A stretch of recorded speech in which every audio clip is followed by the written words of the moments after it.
Hey guys, Pretzelman 945 here. Welcome back to another review video. At the time of recording this, I just recorded the Cruella series review movie, the Cruella movie review. So if you if you saw that movie, want to know my thoughts on it, then it's on my channel. Go and watch it.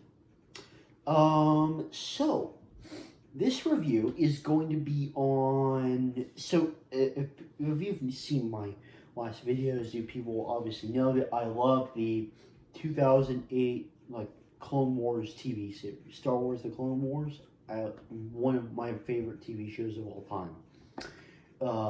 If you would know that if you either watched, for anybody who actually watched that entire, I guess the two videos together, 2 hour long, stretch just about my top 15 favorite TV shows. If anyone actually watched all those all the way through, thank you, because that took such a long time to record.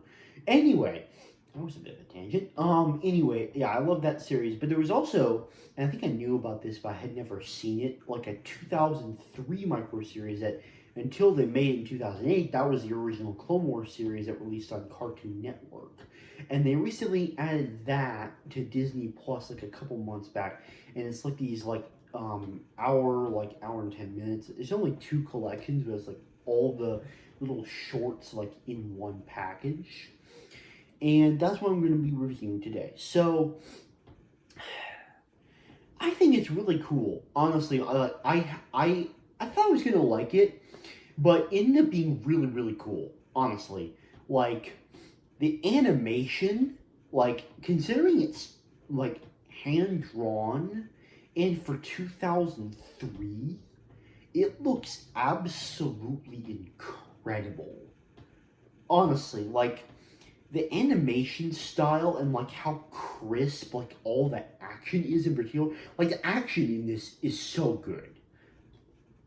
Honestly, some of the best I've ever seen, any sort of hand-drawn TV show. So, huge props to the animators for that. The music was great.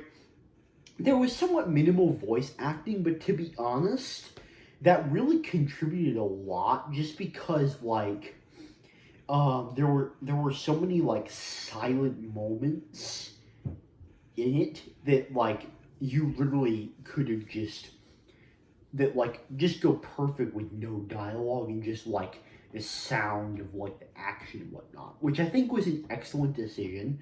And there's also moments where voice acting is implemented perfectly, so there's a very, very nice balance emitted there. So also there was really, really great pacing, and each of the settings was interesting. And what I think is one of the most impressive things about this show, especially in the way that they put it together, it's not really a connected story per se. Some of the shorts and whatever connect together, but you could go from Anakin on defeating, just spoilers by the way, Anakin defeating Ventress on Yavin 4 to seeing Mace Windu completely wreck Super Battle Droid on Dantooine.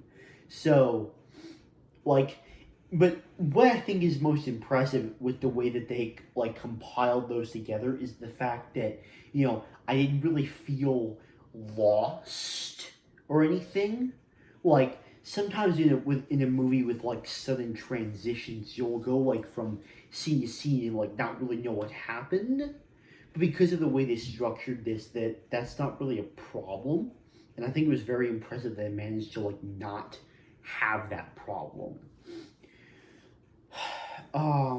So specific characters, Anakin and Obi-Wan, it's cool seeing the relationship, and we find out how Anakin became a Jedi Knight. The introduction of Asajj Ventress was also really cool. However, by far the coolest character, Mace Windu was awesome, but we'd already seen Mace Windu before, so it was cool seeing him wreck the battle goes. But talk about an excellent introduction to an incredibly famous Star Wars character by this point. That's the introduction of General Grievous. Like, you see him and like all these other Jedi like hiding out on this planet while being surrounded by the droids, and like he talks about granting a warrior's death, and like he only comes alone, and like long and short of it, he basically completely wrecks them, and like I absolutely love the way that General Grievous was introduced in this because it really sets up the tone that he's such this menacing figure that is dueled in the Jedi Arts. And there's actually a really, really cool scene that I appreciate was added where like Dooku's kind of training Grievous, and it's like one of the last like apparently like training sessions and whatever. So I'm really glad they included that specific scene. And like I think it was so creative to come up with the idea for a character like General Grievous. So overall, like especially with the way he's continued in the other Clone Wars series, like what a perfect introduction to a villain, in my opinion. So in conclusion, incredible animation, like some of the best I've ever seen from any hand-drawn TV show.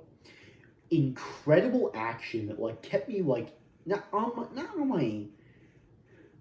on my feet type thing, but like it really kept me watching, basically. Like it was super intense. I loved watching it a lot. Great stellar balance between just when to use voice acting and when to just let a moment be silent, I think was even better.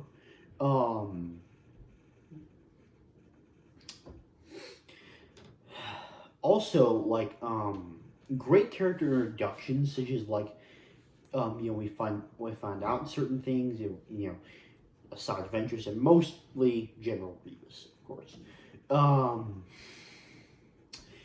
And excellently paced, great setting, and amazing like transitional work.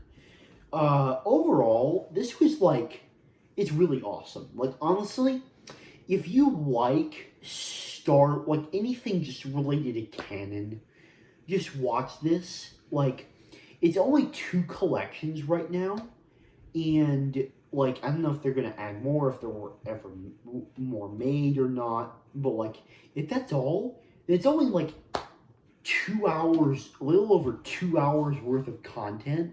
It's super fast to watch, and like I would just highly recommend it to any Star Wars fan because it's just great stuff.